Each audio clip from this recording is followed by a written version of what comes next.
Heated discussions are taking place in the media about the Azerbaijani's inhuman treatment towards an elderly Armenian man. In the respective video, the Azerbaijani soldiers and forces humiliate this man and subject him to overtly inhumane treatment with exceptional cynicism. The man in the video is 80-year-old Jonik Tevosyan, a resident of Artsakh's Shushi city. He did not manage to leave Shushi that fell under the control of the Azerbaijani armed forces. In the meantime, head of Artsakh's Martakert Regional Administration, Igor Konashenkov, told NEWS.am that when the mercenaries entered the city on October 10th, 3 to 4 people remained there. To date, there is no information from them. There are also people in the villages. Their numbers is being specified, he added. Another 1,300 refugees have returned to Nagorno-Karabakh in a day, bringing the total number to over 4,400, the official representative of the Russian Defense Ministry, Igor Konashenkov, told a briefing. In the meantime, 7 villages of Martakert Region of Artsakh have already passed under the control of Azerbaijan. The local residents were told on Tuesday that they had solely 2 days to evacuate. Russian Foreign Minister Sergei Lavrov and Defense Minister Sergei Shoigu will visit Armenia. According to 24 News, the visit will take place on Saturday. The exact agenda of the visit is not mentioned, but it is known that a meeting with Armenia's Prime Minister Nikol Pashinyan is planned.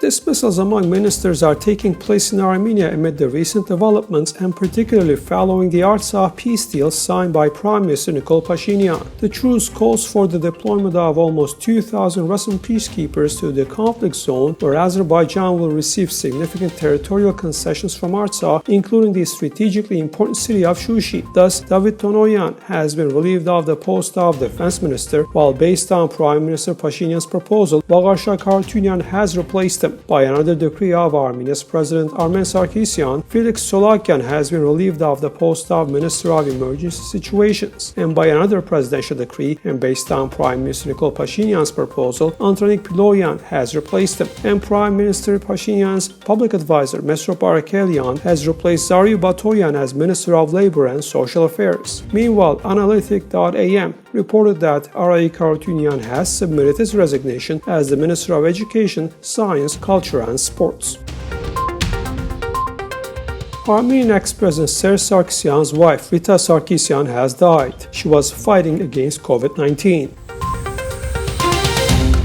Protests were taking place in Yerevan and Gyumri demanding Armenian Prime Minister Nikol Pashinyan's resignation. The protesters, including the opposition veto movement, were shutting down Yerevan streets, chanting "Nikol is traitor." However, later, the police began the apprehensions. Virtually all the members of the opposition Adekvat Union were taken to the police station. Head of Henaget Analytical Center, Tikran Abrahamyan, and former Chief of Staff of the National Assembly of Armenia, Aras Agatelian, also were among those apprehended.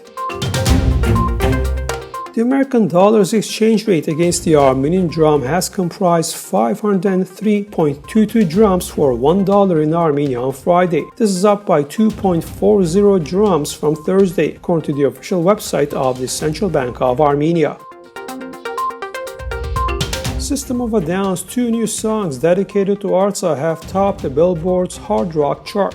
Both Protect the Land and Genocidal Humanoids, which debuted at number 1 and number 2 respectively, are on the Hot Hard Rock Songs ranking for the week of ending November the 21st. Protecting the Land hit the top slot with a total 2.7 million streams in the US and 5,000 downloads sold in the 7-day period that ended on November the 12th, per tallies from Nielsen Music MRC data. Genocidal Humanoids was right behind it with 1.8 million streams and 5,000 downloads sold.